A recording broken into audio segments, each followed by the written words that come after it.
Hello friends, welcome to my channel. कैसे हैं आप लोग? उम्मीद करता हूं आप सभी अच्छे होंगे।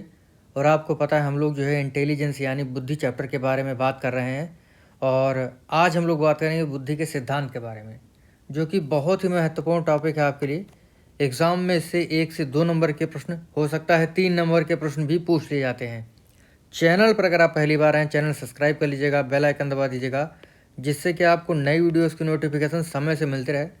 देखिए, सीटेट का एग्ज़ाम हो या टेट का एग्ज़ाम हो या सुपर टेट का एग्ज़ाम हो, सभी में जो है बुद्धि चैप्टर से प्रश्न पूछे जाते हैं। तो बिना समय गवाए हुए शुरू करेंगे आज के इस वीडियो को। क्या नाम है हमारे इस टॉपिक का? बुद्धि के सिद्धांत। तो बुद्धि के सिद्धांत के बारे में इस वीडियो में बात होगी। तो शुरू करते हैं बिना समय गवाए हुए। अगर आपको वीडियो में कुछ भी अच्छा लगे तो भैया लाइक जो है सबसे पहले करिएगा। लाइक आप लोग नहीं कर रहे हैं तो भैया लाइक आपको सबसे पहले करना है, ठीक है। तो भैया शुरू करते हैं अपना टॉपिक। हमारा पहला सिद्धांत है बुद्धि का एक कारक सिद्धांत। देखिए, बुद्धि का एक कारक सिद्धांत जो है ये दिए थे अल्फ्रेड बिने। कौन दिए थे भैया? अल्फ्रेड बिने दिए थे। ये आपके कहाँ के निवासी हैं? अल्फ्रेड बिने फ्रांस के निवासी हैं, ठीक है। और ये कहते हैं कि बुद्धि का केवल एक तत्व होता है। ये कहते हैं बुद्धि का केवल एक तत्व होता है, ठीक है, जो कि सामान्य तत्व होता है। ये कहते हैं कि मान लीजिए कोई व्यक्ति अगर किसी एक क्षेत्र में जो है निपुण है तो वो सारे क्षेत्र में निपुण हो सकता है।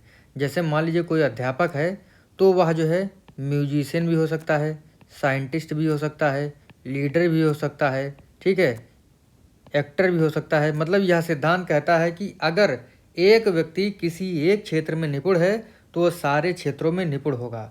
तो यह तो बिल्कुल ऐसा हो ही नहीं सकता है। इसी वजह से वर्तमान में इस सिद्धांत को जो है खारिज कर दिया गया है। इस सिद्धांत को निरंकुशवादी सिद्धांत भी कहते हैं, ठीक है। तो याद रखिएगा, बुद्धि का एक कारक सिद्धांत जो है अल्फ्रेड बिने ने दिया है। इनके सहयोगी हैं टर्मन और स्टर्न। एग्जाम में पूछा जाता है कि बुद्धि का एक कारक सिद्धांत किसने दिया है? तो अल्फ्रेड बिने ने दिया है, ठीक है। और इनके सहयोगी है टर्मन और स्टर्न। एग्जाम में ये भी आ सकता है कि बुद्धि का केवल एक कारक के सिद्धांत में बताया गया है। तो बुद्धि का जो एक कारक सिद्धांत है वो किसने दिया है? अल्फ्रेड बिने ने दिया है। और इसी में बुद्धि का केवल एक कारक होता है। वर्तमान में इस सिद्धांत को मान्यता नहीं दी गई है। तो भैया ये हमारा पहला जो है बुद्धि का सिद्धांत होता है। आइए बात करते हैं दूसरे सिद्धांत के बारे में, जो कि बहुत ही महत्वपूर्ण है। देखिए, बुद्धि का द्विकारक सिद्धांत। ये सिद्धांत जो है 1927 में एक महोदय हैं जिनका नाम है स्पीयरमैन। क्या नाम है? स्पीयरमैन। स्पीयरमैन ने जो है बुद्धि का द्विकारक सिद्धांत दिया। और स्पीयरमैन आपके कहाँ के निवासी हैं? लंदन के निवासी हैं। लंदन ब्रिटेन के निवासी हैं। ये कहते हैं कि बुद्धि के दो तत्व होते हैं, टू फैक्टर्स होते हैं, ठीक है। कौन कौन से? पहला बताया सामान्य तत्व। कौन सा तत्व? सामान्य तत्व। और दूसरा बताया है विशिष्ट तत्व। कौन सा तत्व? विशिष्ट तत्व। देखिए, सामान्य तत्व जो होता है ये जन्मजात होता है, यानी जर्नल फैक्टर, जी फैक्टर, ठीक है। जर्नल फैक्टर सामान्य तत्व जो होता है ये जन्मजात होता है। विशिष्ट तत्व यानी एस फैक्टर, स्पेशल फैक्टर, ठीक है, ये अर्जित किया हुआ जाता है, यानी अर्जित होता है, इसे हम अर्जित करते हैं। तो एग्जाम में पूछा जा सकता है कि निम्न में से बताएं, विशिष्ट तत्व जो है जन्मजात है या सामान्य तत्व। तो आपको बताना है जन्मजात जो होता है वो सामान्य तत्व होता है, अर्जित तत्व आपका कौन होता है? विशिष्ट तत्व होता है, ठीक है। जैसे ये डायग्राम दिया हुआ है, स्पीयरमैन कहते हैं जब बच्चा जन्म लेता है, ठीक है, तो उसके अंदर जो है सामान्य तत्व होते हैं। मतलब उसके अंदर जो है सारे तत्व विद्यमान होते हैं। जैसे मान लीजिए जब बच्चा जन्म होता है तो वो डॉक्टर भी बन सकता है, अध्यापक भी बन सकता है, राजनेता भी बन सकता है, वैज्ञानिक भी बन सकता है, चोर भी बन सकता है, ठीक है। लेकिन जब वह विशेष विशेष कार्य करता है, जैसे वह अध्यापक बनने के लिए कार्य करेगा तो वह अध्यापक बन जाएगा, यानी ये विशिष्ट तत्व हो गया उसका। जर्नल फैक्टर के अंतर्गत जो है कोई भी बच्चा होगा कुछ भी बन सकता है, ठीक है। लेकिन जब वह विशेष क्षेत्र की ओर कार्य करता है तब वह जो है विशेष व्यक्ति बनता है। तो भैया जी यानी जर्नल फैक्टर के अंतर्गत जो है सभी तत्व आते हैं। लेकिन जैसे ही वह अध्यापक बनने की ओर काम करने लगता है तो अध्यापक बन जाता है, राजनेता बनने की ओर काम करने लगता है तो राजनेता बन जाता है, वैज्ञानिक बनने की ओर काम करता है तो वैज्ञानिक बन जाता है, इसी तरीके से डॉक्टर बनना चाहे तो डॉक्टर बन जाता है। ठीक है, तो यही बताते हैं कि व्यक्ति के अंदर दो तत्व होते हैं, जी फैक्टर और एस फैक्टर। ठीक है, तो एग्जाम में पूछा जाएगा कि द्विकारक सिद्धांत किसने दिया है, स्पेयरमैन ने दिया है। लेकिन कुछ समय के बाद जो है इसमें एक नया फैक्टर जोड़ देते हैं, जीएस फैक्टर। तो इसी वजह से इनके सिद्धांत को त्रिकारक सिद्धांत भी कहा जाने लगा। त्रिकारक सिद्धांत यानी तीन कारक बता दिए। पहले तो दो बताए, जी और एस, लेकिन बाद में कहा नहीं भैया इसमें एक और जो है क्या फैक्टर जोड़ना चाहिए, जीएस फैक्टर। तो भैया जीएस फैक्टर जोड़ दिए। ये कहते हैं बच्चे के अंदर जो है जन्मजात बहुत सारी चीज़ें होती हैं, बहुत सारे टैलेंट होते हैं, और लेकिन वह कुछ सीखने के लिए, जैसे अध्यापक बनने के लिए जो है वह कहीं किसी शहर में जाएगा तो वहाँ पर जो है बहुत सारे मतलब जी फैक्टर और एस फैक्टर के बीच में बहुत सारे काम करेगा। जैसे वो कपड़ा धोएगा, खाना बनाएगा और भी चीज़ें करेगा, तो मतलब जी और एस के बीच में वह बहुत सारी चीज़ें सीखता है। इसी वजह से वो एक और फैक्टर जोड़ देते हैं जिसे जीएस फैक्टर कहते हैं। इसी वजह से इनके सिद्धांत को त्रिकारक सिद्धांत भी कहते हैं। तो एग्जाम में पूछा जा सकता है, आप लोग याद रखिएगा। अगला जो हमारा सिद्धांत है यह बहुत ही महत्वपूर्ण है, आप लोग जैसे रट लीजिए, अभी देखिए, अभी आपको याद हो जाना चाहिए क्योंकि बहुत ही महत्वपूर्ण है ये। भैया हमारा सिद्धांत है बुद्धि का त्रिआयामी सिद्धांत। कौन सा सिद्धांत? बुद्धि का त्रिआयामी सिद्धांत, 3D model of intelligence. 3D model, देखिए एग्जाम में पूछा जाएगा कि बुद्धि का 3D मॉडल किसने दिया, तो भैया गिलफोर्ड ने दिया। सबसे पहले जो है 3D मॉडल किसका था, तो बुद्धि का त्रिआयामी सिद्धांत जो है ये 3D मॉडल लेकर के चलता है। देखिए बुद्धि का त्रिआयामी सिद्धांत जो है किसने दिया है, किसने दिया है भैया? बुद्धि का त्रिआयामी सिद्धांत जो है ये दिए हैं जी महोदय, यानी गिलफोर्ड महोदय। गिलफोर्ड महोदय ने दिया है 1967 में। और गिलफोर्ड महोदय आपके कहाँ के निवासी हैं? ये अमेरिका के निवासी हैं। ठीक है, इन्होंने बुद्धि के 3 आयाम बताए। कितने आयाम बता दिए? क्या लगे भैया कि बुद्धि के 3 आयाम हैं। और बुद्धि का त्रिआयामी सिद्धांत जो इसे याद करने की ट्रिक मैंने आपको बताई थी कि 3 आम गले में फंस गए। गिल मतलब गला और फोड़ मतलब फंस गए, मतलब 3 आम गले में फंस गए और गले को फोड़ दिया। 3 आयाम बुद्धि के कौन कौन से बताए, आइए बात करते हैं डिटेल से इस पे।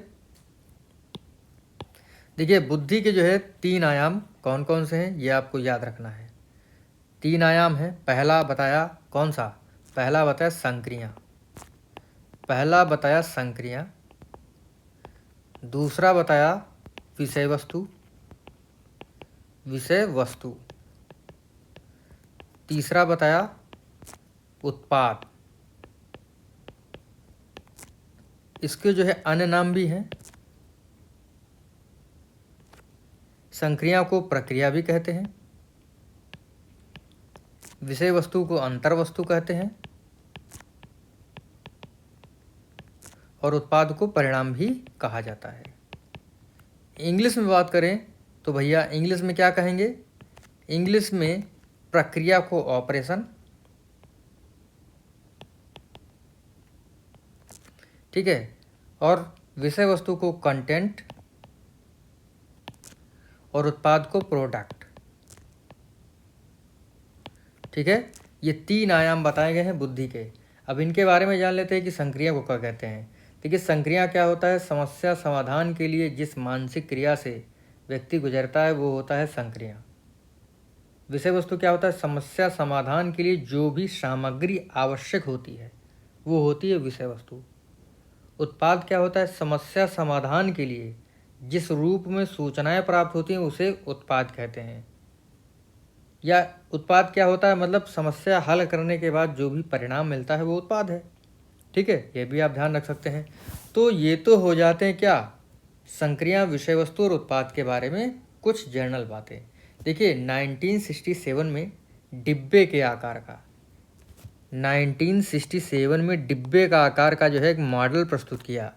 ठीक है, इन्होंने एक मॉडल प्रस्तुत किया और इन्होंने क्या बताया कि कंटेंट, यानी कंटेंट के इन्होंने कितने भाग बता दिए? कंटेंट के 4 भाग बता दिए कि कंटेंट के 4 भाग होते हैं।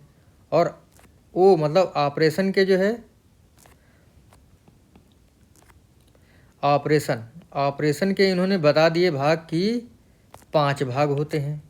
और पी यानी प्रोडक्ट के जो है 6 भाग, भाग मतलब यहाँ पर कोष समझिएगा, कोष जो है उन्होंने बताए हैं, भाग नहीं कोष, ठीक है। तो भैया देखिए, सी कंटेंट को सी से डिनोट करते हैं, ऑपरेशन को ओ से और प्रोडक्ट को पी से डिनोट करते हैं। 1967 में जो है कंटेंट के 4 भाग, कौन कौन बताए कंटेंट के 4 भाग, आइए देखते हैं। देखिए 4 भाग बताए हैं, विषय वस्तु, संक्रिया, देखिए 4 भाग, देखिए विषय वस्तु यानी कंटेंट के जो है 4 भाग कौन कौन से हैं, आकार, सांकेतिक, ठीक है, शाब्दिक और व्यवहारिक, ये 4 भाग बताए कंटेंट के। उसके बाद प्रोडक्ट के बताए हैं 6 भाग, इकाई, वर्ग, संबंध, पद्धतियाँ, रूपांतरण और प्रयोग, ये जो है आपके 6 भाग हैं। उसके बाद जो संक्रिया के 5 भाग बताए, कौन कौन से, मूल्यांकन, अभिसारी चिंतन, अपसारी चिंतन, ज्ञान और स्मृति, ये जो है इस प्रकार से इन्होंने मॉडल दिया। और ये कहते हैं 1967 में इन्होंने जो है बुद्धि के कितने भाग बताए, भाग मतलब कोष, तो इन्होंने 120 कोष बताए। कैसे, 4 गुणे 5 गुणे 6 कितना हो जाएगा, 4 पंचे 20 और 20 छक्का 120। तो भैया 1967 में इन्होंने बुद्धि के 120 कोष बताए, ठीक है। कुछ समय के बाद जो है ये क्या करते हैं, ये जो है 1977 में कंटेंट में एक और कोष जोड़ देते हैं, तो 5 गुणे 5 गुणे 6, तो 1977 में ये बुद्धि के जो है 150 कोष बता देते हैं, ठीक है, इसको ध्यान रखिएगा। फिर जो है इनका मन बदल जाता है 1980 में ये बुद्धि में जो है एक बुद्धि का जो कंटेंट भाग है इसमें एक और कोष जोड़ देते हैं, तो कंटेंट हो गया 6 और ऑपरेशन में 5 और प्रोडक्ट में 6, तो टोटल 180 कोष, ठीक है। तो इसी प्रकार से ये बताते हैं कि बुद्धि के 120 कोष होते हैं, बुद्धि के 150 कोष होते हैं और बुद्धि के 150 कोष होते हैं। एग्ज़ाम में ये पूछा जा सकता है कि भैया विषय वस्तु के अंतर्गत जो है, यानी विषय वस्तु को कितने कोषों में बांटा गया है, तो 4 कोषों में बांटा गया है, आकृति, सांकेतिक, शाब्दिक और व्यवहारिक। संक्रिया को मूल्यांकन, अभिसारी चिंतन, अपसारी चिंतन, ज्ञान और स्मृति। उसके बाद प्रोडक्ट की बात करें तो इसको भी जो है 5 भागों में बांटा गया है, इकाई, वर्ग, संबंध, पद्धतियाँ यानी सिस्टम, रूपांतरण और प्रयोग, ठीक है। इसके हिंदी में और भी नाम है, लेकिन आप जो है इंग्लिश वर्ड याद रखिएगा तो दिक्कत नहीं होगी कभी, क्योंकि इंग्लिश वर्ड जो है जब भी कोई पेपर गड़बड़ बनता है तो इंग्लिश वर्ड जो है ज़्यादा जो है उसको प्रियोरिटी मिलती है। तो इसी प्रकार से जो है हमारा ये छोटा सा जो टॉपिक था यहीं पर समाप्त हुआ, और आशा करता हूँ आपको वीडियो अच्छा लगा होगा। अगर आपको अच्छा लगा हो तो लाइक करिएगा। मिलेंगे आपसे अगली वीडियो में, तब तक के लिए जय हिंद, जय भारत।